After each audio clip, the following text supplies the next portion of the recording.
Yes. Oh, here. Yeah. Oh, the budget, I think, That would be yes, great. we have a That would be great. very Those are the tight key group. Yeah, questions I in any think big project, right? we How have much that are one. we on budget? Yes, Are we we on will provide, we can We're on include budget. that. Yeah. And Yeah. So On time, we're on budget. yeah. So even the fit gap we are doing, they know.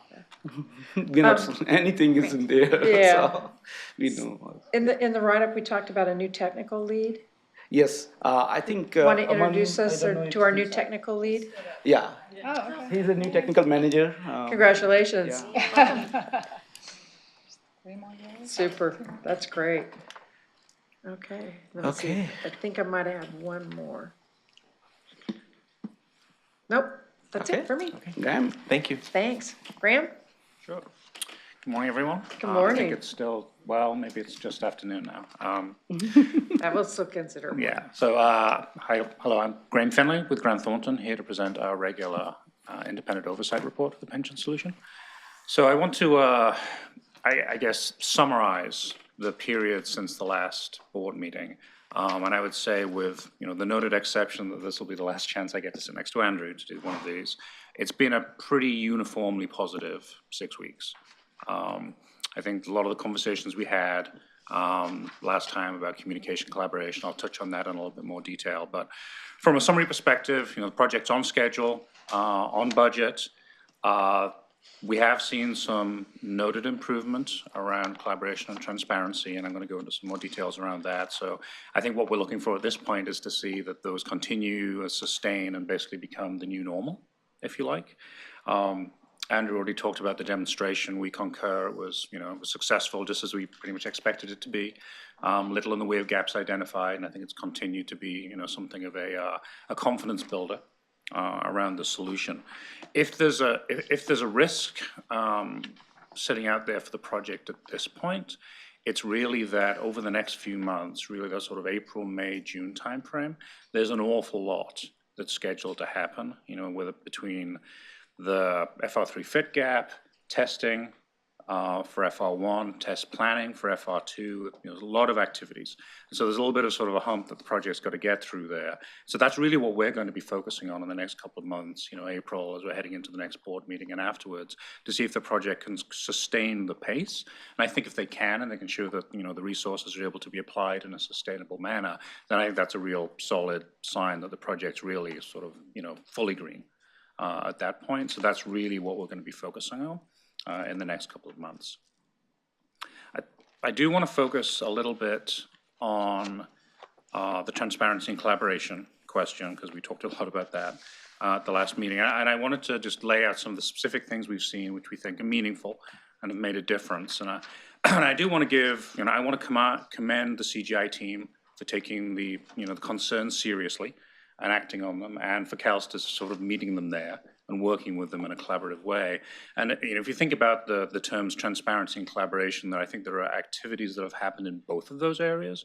On the transparency side, Team CGI set up a series of meetings to basically walk through their processes for how we do project management, how we do staffing and resourcing. And I think just seeing that gave CalSTRS more confidence in understanding, how the sausage was being made, if you like, and they could have sort of more faith in the results, as well as, going deep into the actual schedule itself and getting into the weeds and talking in I think a much more interactive manner about how decisions were made and how estimates were made. And I think that together contributed to the acceptance of the schedule and the plan by CalSTRS in February. And then on the collaboration side, there are a new series of daily stand-up meetings that are now happening at the project management level. And the idea behind those is, let's not have a concern become an issue, get it out on the table, nip it in the bud, talk about these things before they rise up to be anything sort of formal. And so those more informal stand-up meetings every single day, I think, are having that effect. And again, it's helping, increase the collaboration and communication. So I think all of that has had, I think, the intended effect and address some of the concerns that were raised in the last board meeting. So I'm looking forward, as I said, to see that basically sustained and become the new normal operating procedure for the project. The other area I want to just make a mention of, Andrew talked about the external reporting partner readiness assessments. We will be reaching out to a subset of those external reporting partners in collaboration with CalSTRS staff just to get a sense of their perspective on the process and to make sure that they felt that the concerns they had and the questions they wanted to answer, they had the opportunity to raise and they felt they were heard. We've been talking with staff about the appropriate timing for that, and we think probably the best thing to do is to start it late this month or early May, because the question and answer period for the comment period for the legislation is still underway, and we don't really want to confuse that process by getting into the middle of that. So we're going to wait until after the comment period closes and then initiate the reach out in collaboration with CalSTA's staff. So those are my prepared comments. I'll take questions now. So Graham, I have a couple that I don't think were mentioned. So in the project area of assessment, there's under resources, we have yellow. And you're talking about the ongoing projections. And so the recommendation, I think, is to keep those ongoing projections going so that there's measurement to make sure that the resources we need are going to be available. So is it yellow? I guess I'm wondering why it's yellow. Is it because resources are something we're always going to have to stay on top of and it's going to continue to be yellow? So, yeah, Or is there, what do we have to have for it to go green? yeah, so the specific question is really that the resources are projected, you know, and CalSTA's and CGI have laid out the resources they think they need and sort of identified that they're available. The one area that we're looking to see is that the actual utilization of those resources in terms of the hours people are actually expending on a weekly basis or monthly basis line up with what people thought they were going to do. Through the projections. And it doesn't create a worry that are we burning people out or people are having to work harder than we anticipated, because we're already, you know, mostly fully booked. So that's what we want to watch, and that's why I say that the next couple of months are going to be really indicative of that, because if the project can make it through that process and show that they're able to do all of that work with the resources that were projected and sustain it at a level of utilization that matches what they anticipated, that's a signal to us that the project's going to be able to continue to do that for the rest of the time period, and at that point we'll feel comfortable, you know, raising the rating. Thank you. Oh, Cassandra, go ahead. I just wanted to comment quickly, because we talk about it, the risks associated with our resource capacity, and it's yellow because there is a risk that is out there. We're not late, we're not, you know, we're not strained right now. I mean, we're everybody's working very hard. But what we've talked about with between CalSTARS and CGI is we have to make sure that we have the capacity to act quickly if something goes wrong. So if the defects that come out at a higher rate than we have anticipated in the testing, we need to be able to readjust the resources to make sure that we maintain the schedule consistency to not slip. So that's why, you know, it's, you know, working so closely with this, even though everything's fine right now, it's kind of what's on the edge and what we always have to kind of forecast as what our potentials are, so we have a plan in action to you know, enact if we need to. And I think actually to follow up with what Cassandra said, if there's another area that could cause a surprise in the next month or two, it's in the testing itself, because obviously the point of testing is to find errors, right? But you only expect a certain percentage to crop up, and right now as we're watching sort of that glide path of tests that are happening and how many errors are being identified, it's within the boundaries of what we would anticipate and what the project has anticipated and basically resourced for. If that error level starts to creep above that, then all of a sudden you've got that question, okay, well, how do we address that? And that's what could put a strain on the project. Yeah, and as Graham and Cassandra have mentioned, you know, in terms of those concurrent activities, we're going from having 3 or 4 to, in the next few months, having 5 or 6. And so, you know, everyone's got a very kind of narrow band of you know, contingency or capacity, and so that what Cassandra said about being able to respond quickly is something that we'll all need to keep an eye on. I just want to add about the testing. IVNB isn't here. I think they presented in the past, and they are, from the technical perspective, what the burn, you know, the fallout and all. So they are providing every week, working with CGI, what is the threshold and all. So these are the independence there that we are getting every week, the report, how we are, what is our sweetest spot, kind of, that how much we can chew, kind of. So I think we are very much confident the CGI is reacting to what we discussed with them, to add the resources. Megan is here, I think, since last 6 weeks, they adjusted their resources to the demand and capacity. So.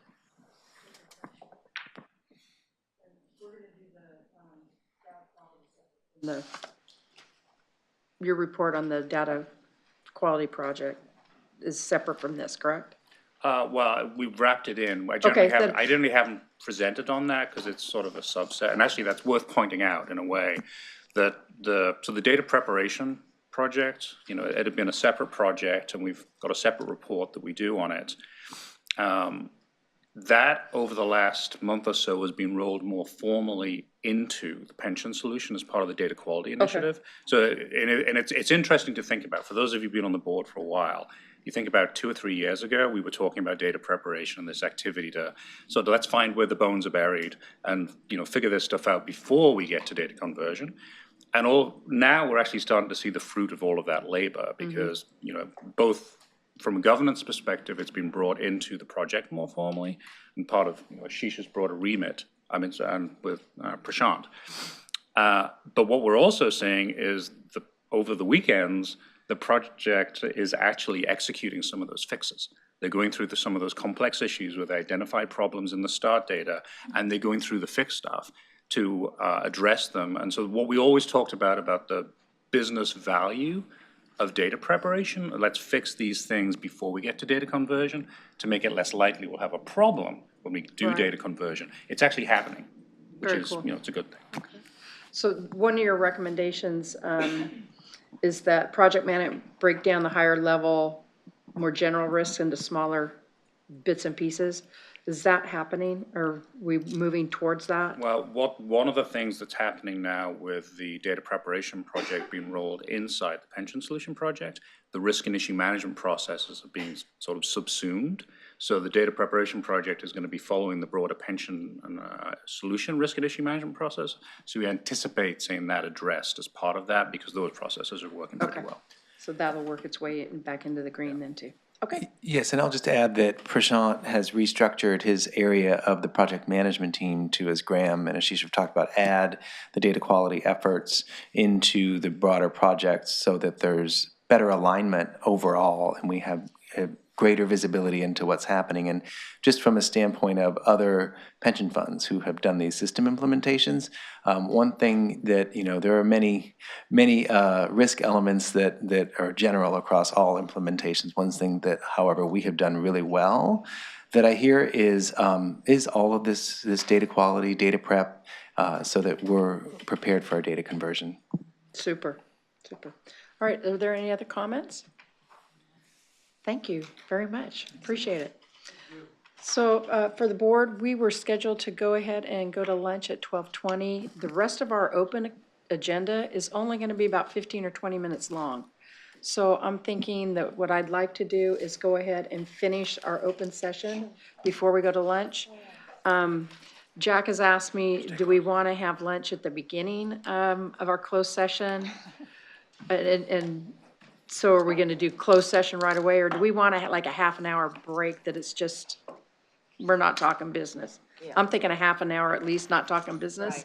You're and then doing we well go on into closed schedule, session. really. You're doing great in schedule today. I don't want, I don't see any problem with the audits I committee think this is starting. the first time that I can remember that we have a committee after the board meeting. I know. And I have a tendency to let the board go long, so I just want to make sure that we're on time Yeah. for the next committee that follows us. Well, I think, we were hoping not to squeeze the investment committee tomorrow, and Joyce chairing the audits committee for us today.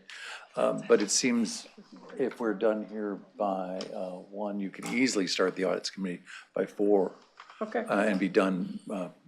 hey, that works for us. But that's good with you.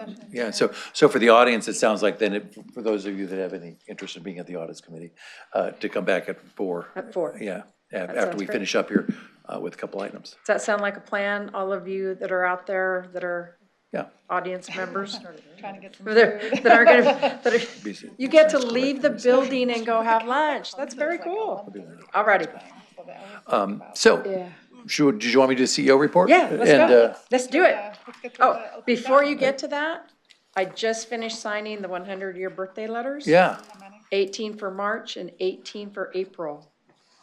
So times 12, nice, so wow. That's that's- amazing, amazing. That's too. It is amazing. You know, It's it's over, fun- it's over 300. I know, I cite that statistic everywhere I go because people are just amazed that we could have that many people that are, I think our 100. last solid count was 323 members Yeah. were over, and our oldest was 108. yeah, 108 right now, yeah, Woo-hoo! I know, exactly. Go California teachers.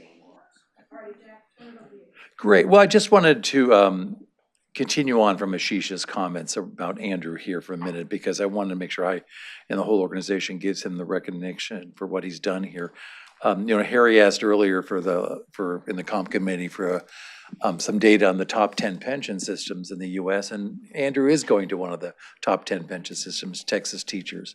And they do a very good job. I know my counterpart there, he's excellent leader for the system. So he's going to a very good place, but it is Texas, we all know that, so,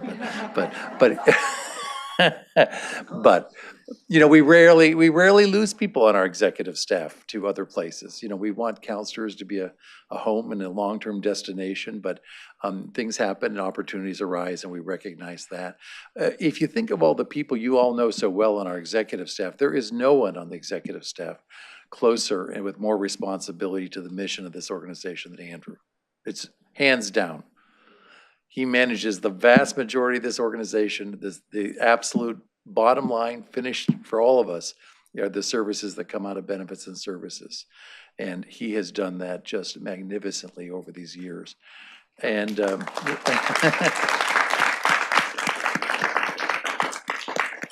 yeah. I mean, you all know, you all heard us talk about leadership and what the best qualities of leadership are. And one of those is the team that you assemble. And I think you all know the directors that work for us in benefits and services, and it is a absolutely fantastic team that delivers. And, you know, only Dana really, I have to think about that. Yeah, only Dana was here when we made the transition. When I was hired back in 2002, and we were making the transition to the new computer system, and it did not go well. That was like my first month on the job, and I'm like, oh my gosh, what is going on here? But we just had a melt. The takeaway from that story is not about the computer system. It was the meltdown we had in customer service. And we had to make some executive changes. It was very hard to deliver given the technology issues. And we're not at the finish line of Pension Solution, but we are having a dramatic portion of Andrew's staff involved in the project. And if you're looking at the service delivery, it has kept up and even excelled in some areas we haven't done before. So I could not be happier with the work he's done. And he's absorbed emergencies like the fires in Paradise and the things that none of us see coming. The thing, what would that have to do with the pension system? And then we realized, well, 5% of our members get checks by the mail. What are we going to do? What are we going to do tomorrow morning? And, you know, we call him up and say, Andrew, what are you going to do tomorrow morning? And his wonderful team always responds. And so it isn't just, you know, Andrew leaving, it's the work he's done with that team. So that, you know, you all focus on a lot of other stuff here in the boardroom, assuming that it's getting done with the membership. And it's really the reverse. It's the hard part of this business is making sure all those pieces work for the members.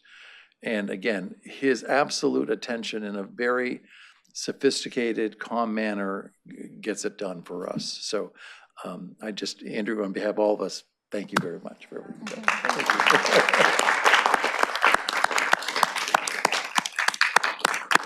All right. Well, I guess.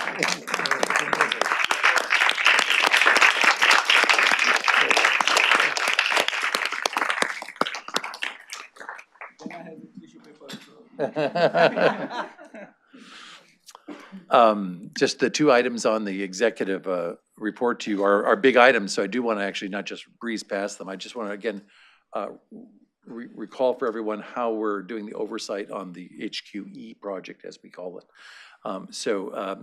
Between your board meetings, you have the chair of the board right now and the chair of the investment committee that do a physical or a telephone meeting with the executive sponsorship of the project. And we've already done that once now with them, and we're going through a detailed budget with them. I want to make sure you understand that it's the same budget that I'm looking at to monitor the project. So they are looking at it as the board, looking through that. They're also looking through a log of the decisions we're making on the project. There's a lot of design decisions that have to be made all the time, and if something costs $5 more somewhere else, we've got to take $5 off somewhere else. So, there's a body of that give and take constantly on the project as it moves to final design phase. So we did have that meeting with Harry and Dana, and as there gets to be a physical side of the project, would want the board members to be here and to be going to the construction site and kind of seeing it, not just having a visual, a paper report to look at that over. So that's going on. For you today, we've given you a summary. Really, I assumed at your level, you'd want to know, are we on budget, which everyone is obsessively attentive to this budget. So I can assure you we are on budget. The schedule, and then the risks around the project. As you looked at those three risks, you probably picked the one that isn't the highest risk. You probably thought when you saw PG&E on there, oh my gosh, how does that have to do with us? And of course, you know the story of the company in the paper, which is tragic. That's not our biggest risk of these three that I've highlighted, however. The biggest risk is, in fact, the Office of the State Fire Marshal. We really cannot get started with the project. I can't give you a definitive construction timeline until we get some approvals from the State Fire Marshal on this project. There are two workload distractions, if you want to call them, for that office that are serious. One is very real, and that's the work of the fires in California and the rebuilding of parts of California that require the work of the fire marshal's office. So I think we all understand that well. But we also have two state office buildings that are ahead of us in the queue. They're going through design work with the fire marshal's office as well. So they take up time as well in that project queue. So we're right at that point now of assessing how that relationship is going. And, it was our hope that in August, we would be shutting down this parking lot over there and starting some surface construction of that lot. And I think we still are thinking of that same timeline about when, as far as the bigger elements of the construction starting. I can't definitively tell you that date until we get farther with the fire marshal to see if we're on track. Some of those decisions from fire marshals can significantly impact design and cost. It's not this isn't something simple like your home, like, do I have the right smoke detectors up and are they in the right rooms? This can get into stairwell construction, density of the building, all kinds of things that they might see it differently than your architects do. So it's an important part of the project, and that's why I want to make sure you see that just as some state bureaucratic hoop to go through. It actually is pretty substantive. And when we built this building, we have two fire marshals reviewing us, the local government fire marshal as well as the state, and they might have different perspectives too. And that did occur on this building. So again, we're focused on that risk in the short term, just so we can get a solid schedule in place. And when we do, we can know for sure how everything sorts out. But based on your earlier presentation, you can see how I need to align this with the bond schedule. I mean, that has a certain timeline of months to it. So that's what we're trying to do, is get these two channels of work aligned so we can get going. The bidding of the project itself, oh, sure. Oh, thank you, Dana. Jack, you just touched on my question, which is how this impacts with the bond sale. And so it sounded like the bond sale, the POS be posted beginning of October. Would you know then by September, and is September? We will. The status? It is our expectation. I think it's a go for May, which you giving us the vote of the board of the May is just kind of, again, the opening to the process. So nothing should affect the May discussion with you. But that 6-month extra leeway we have on that, we got to make sure that we are done with the project in that extra 6 months in the bond financing. So that's what we're watching, and we will know by then. Yeah. Okay, so Right now it's okay, but it's close enough that we identified it as a risk. yeah, I I understand. would tell you. And have your conversations with the fire marshal's office been positive so far as them understanding the nature and the pressure to start? We haven't quite started. Oh, you haven't Our started, first okay. meeting's in April. April 16th is the first set of drawings that went over to them. Okay, So hopefully we'll have a good interaction with them at that time, and they'll understand the nature of our project, and we are taking some lessons learned from some of the projects ahead of us as to how they're interpreting things, and so we're hoping it's positive. Okay, great, so we'll have another update in May then. Yeah. For sure. That'll be a really important update, the next one of this report. I mean, the reality is we have to worry about something, right? So this is what we're worrying about. So that's the deal. Otherwise, we will not finish on time, on budget if we don't worry a lot. So we're gonna worry and get through this. So we have finished most of the design decisions around the exterior of the building. So Lisa's team, Giselle here? Oh, we go, anyway, Lisa's team is now working on the interior decisions. And also it's time to actually, even though it might seem a long ways away, it actually is time to start thinking about who is relocating to the building, what floor they'll be on, what that space will look like, et cetera. So it does actually get that articulated that soon in the process. We don't wait until the construction's starting to do all that. So in May, the same month as your board meeting, Lisa and I will do town hall meetings for the whole organization here, and we will go through the design decisions that have been done, what that space will look like, talk about the amenities. There's a lot of people hopeful for daycare, so there's a lot of people interested in how that will look for the organization, and the cafe and all those kinds of things. So we'll do a thorough vetting of that with the staff so they understand what's coming and who will be moving into that structure. So that's coming up soon. So a lot to do, but we're happy with it. Any questions on that before I kind of move on to the crew piece? Okay. And Christine, you're here. I don't know if you have other staff that work in the crew here or just Christine Briceño, who you all know, that heads up our members, our employer area, oversees the crew unit as well. It's part of her responsibilities in that area, so she's helped considerably with this report. It's been a long time since we've talked about spiking, and when we try and rotate what we feature for you to focus on operationally when we do this report, and I thought, we really haven't talked about this program in a lot, which is a good thing in some ways.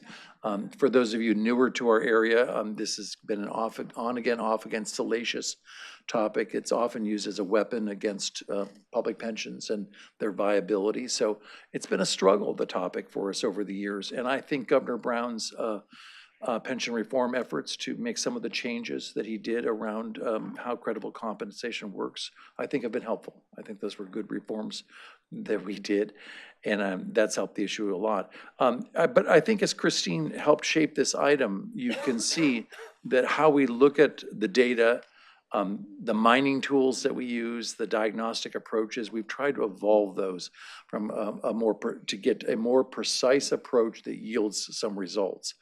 I don't know if when you saw the numbers on this document, if that surprised you or you were happy to see the number of cases. Just the fact that we have an active group of employees every day mining this data and thinking about it should hopefully have an effect on employers to recognize that someone is watching this issue, even if it doesn't result in hundreds of cases. But even one case, when you think about an annuity and the impact of even identifying one serious case, that's could be a lot of money for sure. So the program is still yielding situations that are not favorable to the system and that we have to pursue often through a process of appeals or legal review. So every case can bear with it a lot of resources to actually get it to the finish line of what we do. You can also see in the write-up the ties of this unit to our audits group. Clearly, for us to be good in this area, they need to work hand in hand with our school auditors and what they do. And Christine's done a great job, I think, of establishing those relationships with Larry's unit in the organization. So the program's matured a lot since we first talked about it some years ago. And as I said, particularly, I think their diagnostic approach has matured in a very good way in what we're doing. So that's probably the best summary of that. Is there anything that anyone wants to ask? And Christine can come up too if there's something concern. Okay. Appreciate the work that crew does. It's been really great. Good. And I would think that that our constituency organizations would give high praise to the unit as well. It's definitely been something that they've seen as a real favorable entity within our system. Yeah. For them to be able to report abuses or perceived abuses. Yeah. Well, I mean, we're here to provide service to members, not be a policeman to them. And I have to say, I think we started out with some, at least we were perceived by our members, especially the members who were impacted by this, as suddenly a police squad that was going to come out to them and find them. And I think we've recalibrated the efforts through Christine's group to create a better relationship with those that are responsible for this area. But it's hard to get that balance because in the end, we want to be providing service, we're not a regulatory body. That's not the tone of this organization we want with our members. So that's all I had for today. Super. Any questions of Jack? All righty. So then moving on to our consent agenda. You have in front of you the committee reports. This is the Appeals Committee from January, and then the Comp Committee from this morning. Those will be submitted with the record. You have the minutes in front, the minutes were in our packets. There is a correction on the minutes, Jennifer, if I could real quickly. Joe Bartel from CTA on page 71 is listed as Martel. It should be Bartel. So if we could just correct his name, that would be good. And you have new board member education, and the contracts were in our packet. Does anybody want to pull any of these for discussion? Then I entertain a motion to approve with the corrections to the minutes. It's been moved by Joy, seconded by Karen. Is there any further discussion on any of the items? All in favor say aye. Aye. All opposed, nay. Any abstentions? Alrighty. Oh, I needed to tell, I'm sorry. I don't think this will change the vote, but if we need to go back, we can go ahead and do that. On the education, we needed to add 2 names to the education. The NCTR trustee workshop is happening in July. It's July 21st to the 24th. Karen is requested to go. I've been asked to be a speaker, so the 2 of us are, that's an addition to the new education sheet you had in front of you. Is everybody okay with the vote that as was? Okay. Yeah, there was a new one. A revised one, but it doesn't Already. have you and Dana on there. Okay. Then items referred to the committee for board decision. We don't have any. New business review information requests. Jennifer, I don't think we had anything. Let's take a look at the draft agenda then. Jack, you want to go over that? Yeah, in fact, I gotta call it up on the screen real, let me get here. It's May, it's spring, it's valuation season. So we receiving our It is. valuations? Bring us from. Yeah, I mean, this will be a very important meeting for us because it's a combination of getting the evaluation data from the actuaries for all the plans, as well as the draft report that we want to provide you. We talked about earlier, the key elements of the report to the legislature. This is our very first funding report on the funding legislation, so we want to get it right with you on what we're presenting. So that's very important, item number 4 in what we do, and that'll be important. One item that we missed on this draft was we've been holding in place having Katie Selinsky from Cal Savers, that's the renamed Secure Choice Program for the state of California, as a speaker. So we asked her to be present for this agenda, so we would have her in there as one of your speakers. And then I've got to time out this agenda. We'd like to move up you back here, Harvey? Yeah. We discussed with Harvey trying to either get his fiduciary education into this meeting or the next one, and at the latest, this one or July at the latest, given the number of new members we have on the board. I think that's worthwhile to have it sooner than later. We all do. Absolutely. Okay. Was there anything else? Yeah, I should highlight? possibly at this one, or in That you were July. saying? May or July. They did? Oh, gotcha. Okay. Oh, what? Okay. We good? Did we approve the contracts, by the way, Yes. on the Yes, consent? part of Okay. consent. I gotta make. Yeah, so May is actually pretty full. We've timed out the agendas. I met with Dana and Sharon to kind of look them over. So it's a 3-dayer for sure, for those of you that have your calendars. 3 full, probably. Yeah. All righty. So are there any comments from the public? Seeing none, we will recess the board for closed session. We will come back into open session prior to audits starting and announce if there's any decisions made during closed session. And then we will adjourn and ARM will take up the gauntlet Are we saying? at 4, at 4. o'clock. So for those of you that are here from the public, go have a couple of fun hours off campus, off campus. Go crazy in You don't have to be back Sacramento. until 4.